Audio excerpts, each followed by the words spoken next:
კვარაცხელიას მორიგი აღიარება, რას ამბობს ქართველი თახმთოვანებული ლუის ენრიკე და რიო ფერდინანდი. ხვიჩას პირველი კომენტარი შესანიშნავ გოლზე. ამ და სხვა საინტერესო სიახლეების მოსმენამდე არ დაგეზაროს, დაალაიქე ვიდეო და გამოიწერე არხი. ეს ძალიან მნიშვნელოვანია. დავიწყოთ საფრანგეთიდან, სადაც ხვიჩა კვარაცხელიამ ჩემპიონთა ლიგის პირველ მეოთხედ ფინალურ შეხვედრაში მორიგი შესანიშნავი გოლი გაიტანა და პარი სენ-ჟერმენს გამარჯვებაში დაეხმარა. ყველასთვის მოულოდნელად პარკ დე პრენსზე გამართულ შეხვედრაში ასტონ ვილა დაწინაურდა, თუმცა 5 წუთში საფრანგეთის ჩემპიონებმა მთელი ტაიმის განმავლობაში არსებული უპირატესობა გოლში სასახეს და დეზირე დუეს დამსახურებით ანგარიშის გათანაბრება შეძლეს. შეიძლება ითქვას, რომ გამარჯვების მორიგი შესანიშნავი გოლი ქართველმა ვარსკვლავმა ხვიჩა კვარაცხელიამ მეორე ტაიმში გაიტანა და გახდა პირველი ქართველი ფეხბურთელი, რომელმაც ჩემპიონთა ლიგის მეოთხედფინალში შეძლო გოლიც გატანა. 24 წლის ქართველმა შემტევმა კარისკენ სულ 5 ჯერ დაარტყა. გააკეთა 5 მნიშვნელოვანი პასი. 103 ჯერ შეეხო ბურთს და 4 წარმატებულ დრიბლინგთან ერთად მისი პასების 94% ზუსტი იყო. შეხვედრის მიწურულს პარიზელთა მხრიდან მესამე გოლი ნუნუ მენდეშმაც გაიტანა. თუმცა 3-1 დამთავრებული ჩემპიონთა ლიგური შეხვედრის საუკეთესო ფეხბურთელი დამსახურებულად ქართველი გახდა. უფრო მეტიც, UEFA-მ საკუთარ ვებგვერდზე აღნიშნა, რომ კვარაცხელია მთელი თამაშის განმავლობაში ძალიან ბევრს შრომობდა. ყოლა გაახარა ჯადოსნური მოქმედებით პარიზელთა მეორე გოლის მომენტში, რომელშიც კლასი და ნიჭი ჩანდა. UEFA აღნიშნავს, რომ ეს იყო მაგალითი იმისა, თუ როგორ უნდა იყოს პაუზა და აკონტროლოს თამაშის ტემპი შემტევმა, როცა მეტოქის საჯარიმო მოედანში შედის. მათი თქმით, ყველაფერი რაც ხვიჩამ გააკეთა, გამიზნული და ხარისხიანი იყო, როგორც ბურთით, ისე უბურთოდ. ამ წარმატებული შეხვედრის შემდეგ მედიასთან ქართველმა თავად ისაუბრა. კარგი გოლი იყო, მაგრამ ყველაფერი კარგად აღარ მახსოვს. უნდა ვუყურო. ყველაფერი ძალიან სწრაფად მოხდა. ცუდად დავიწყეთ, რადგან გოლი გავუშვით, მაგრამ დუემ გაიტანა და გათანაბრება შევძელით. ვეცადეთ რამდენიმე გოლი გაგვეტანა. კმაყოფილები ვართ, მაგრამ წინ საპასუხო შეხვედრაა და ჯერ არაფერი დამთავრებულა. 90 წუთის განმავლობაში კონცენტრირებულები უნდა ვიყოთ. საპასუხო შეხვედრა რთული იქნება. ჩვენს ფეხბურთს ვითამაშებთ და ვნახოთ რა მოხდება.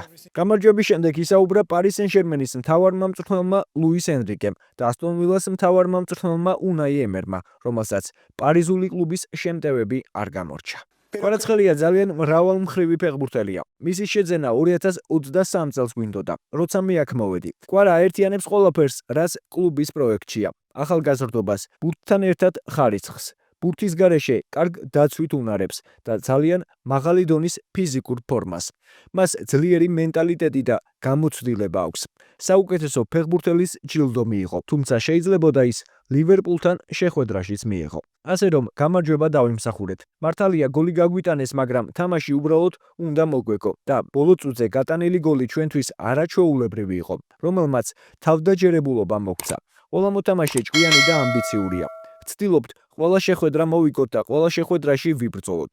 სამშაბათის შეხვედრებს თუ გადავხედავთ, ყველა დამეთანხმებით, რომ ფავორიტზე ლაპარაკს აზრი არ აქვს. არ აქვს შეხვედრის შედეგს მნიშვნელობა. ჩვენი მიზანი ისევ გამარჯვება იქნება. გვინდა შეტევა. ეს არის ჩვენი იარაღი და ის რისი გაკეთებაც ვილა პარკზე გვინდა.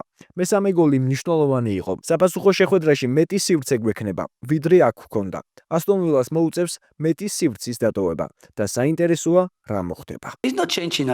ეს ანგარიში ჩვენს მიდგომას მომავალი შეხვედრისთვის არ შეცვლის. 2-1 იქნება თუ 3-1 პარი სენ-ჟერმენი მაინც ფავორიტია. ბურთით დიდებულად დომინირებდნენ. მათ კარგი გარემარბები ჰყავთ და დიდი ინტენსივობა აქვთ. რა თქმა უნდა, მომავალ კვირაში უკეთესად ვითამაშებთ. ეს არის ფეხბურთი. ჩვენ დაუპირისპირდებით გუნდს, რომელიც ძალიან სწრაფად თამაშობს. 2-1-ზე შეტევა და გამარჯვება მინდოდა, მაგრამ არ გამოგვივიდა. სახლში ყველაფერს გავაკეთებთ. პარიზის მხარე კი გამარჯვებისთვის შექმნილი მხარეა. კვარაცხელიას გოლზე კომენტარი გააკეთა მანჩესტერ იუნაიტედის ლეგენდარულმა მცველმა და ამჟამად საფეხბურთო მიმოხილველმა რიო ფერდინანდმა. გოლის ეპიზოდში კვარაცხელიამ მისი მეტოქე გაასაზისხა. გარდა იმისა, რომ მოედანზე დააგდო, ლამაზად მოაცილა ის და ულამაზესად დაარტყა. ამ ადგილიდან გოლის გატანა თითქმის შეუძლებელი იყო. ეს არის კრის უოდლის რეინკარნაცია. ეს არის ერთადერთი ფეხბურთელი, რომელსაც ამ წერტილიდან შეეძლო გოლის გატანა. კვარაცხელია დაფრინავს, მას შემდეგ რაც პარი სენ-ჟერმენში გადავიდა. კვარაზე ისაუბრა ლეგენდარულმა მწვრთნელმა ფაბიო კაპელომაც. დღეს ვნახეთ ფეხბურთელი, რომელიც ნაპოლიდან გვახსოვდა. ორგანიზებული მეტოქის წინააღმდეგ მან თავისი თვისება გამოავლინა. ნაპოლიში მას აღარ ჰქონდა თავგანწირვა და უკან სირბილის სურვილი. დღეს კი ისევ ვნახეთ სხვა დონის ფეხბურთელი. შესანიშნავი გოლი გაიტანა, მაგრამ ზოგადად ყველა მხრივ შესანიშნავად ითამაშა. ისევ ყველა სიტუაციაში ჩნდება, თავისუფალია, ყველა პოზიციაზე თამაშობს, არა მხოლოდ მარცხნივ, როგორც ნაპოლიში. ნაკლებადაა ჩარჩოებში მოქცეული, მას სწორედ თავისუფლება სჭირდება. შეგახსენებთ, რომ ხვიჩე კვარაცხელიას ჩემპიონთა ლიგის მიმდინარე სეზონში ჩატარებულ 5 შეხვედრაში 2 გოლი და 1 საგოლე პასი აქვს. პარი სენ-ჟერმენის და ასტონ ვილას საპასუხო შეხვედრა კი 15 აპრილს გაიმართება. აქვე დაწერეთ თქვენი აზრი კომენტარებში, რა შედეგით დამთავრდება ეს შეხვედრა. მე კი მანამდე გეტყვით, რომ ჩემპიონთა ლიგის შეხვედრების გამო პარი სენ-ჟერმენი ლიგა 1-ის შეხვედრას არ ჩაატარებს. გამოტოვებული შეხვედრა კი 22 აპრილს გაიმართება. შეგახსენებთ იმასაც, რომ რამდენიმე საათში UEFA-ს ევროპა ლიგის მეოთხედფინალში გიორგი მიქაუტაძის ლიონის საკუთარ მოედანზე მანჩესტერ იუნაიტედს დაუპირისპირდება. აღსანიშნავია, რომ ფრანგული გამოცემები ქართველს ძირითად შემადგენლობაში მოიაზრებენ. იმედია, რომ ეს ასეც მოხდება და მიქაუტაძე ბომბარდირის თვისებებს მანჩესტერ იუნაიტედის წინააღმდეგაც გამოავლენს.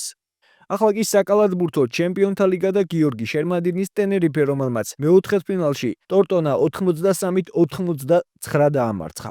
ქართველმა კალათბურთელმა 27 წუთსა და 28 წამში 19 ქულა 5 მოხსნა და 2 შედეგიანი გადაცემა დააგროვა. აღსანიშნავია ის ფაქტიც, რომ გიორგის არც ერთი პერსონალური ჯარიმა არ მიუღია.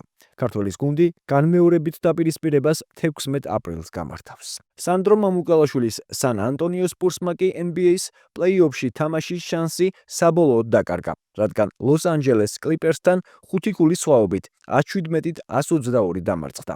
25 წლის ქართველმა 23 წუთსა და 21 წამში 8 ქულა და 2 მოხსნა დააგროვა. სან ანტონიო სპურსი კი დასავლეთ კონფერენციის სატურნირო ცხრილში მე-13 ადგილზეა და რეგულარულ ჩემპიონატში ჩასატარებელი 3 შეხვედრა დარჩა. ქართველის გუნდი მომდევნო შეხვედრას 10 აპრილს Golden State-თან გამართავს. იტალიის საკალათბურთო ჩემპიონატის 25 ტურში კი თორნიკე შენგელიას Virtus-ი სტუმრად ტრევიზოს დაუპირისპირდა და 6 ქულის სხვაობით 80-74 დაამარცხა. ქართველმა 35 წუთში ორმაგი დუბლი შეასრულა. 21 ქულა, 11 მოხსნა, 6 შედეგიანი გადაცემა და 2 ჩაჭრა დააგროვა. შენგელია შეხვედრის საუკეთესო კალათბურთელადაც დასახელდა. Virtus ბოლონია სატურნირო ცხრილში 18 მოგებისა და 7 მარცხის შემდეგ მეორე ადგილზეა და ლიდერ ტრაპანისთან და მესამე ადგილოსან ბრეშასთან თანაბარი ქულა აქვს. თორნიკე შენგელიას გუნდი მომდევნო შეხვედრას 11 აპრილს ევროლიგაზე სტუმრად ბარსელონასთან გამართავს. წარმატებები ვუსურვოთ ქართველ სპორტსმენებს. და რა თქმა უნდა, თუ მოგეწონა ვიდეო, დაალაიქე, გამოიწერე არხი და ჩართე ზარის ხილაკი, რომ არ გამორჩეს შემდგომი სიახლეები.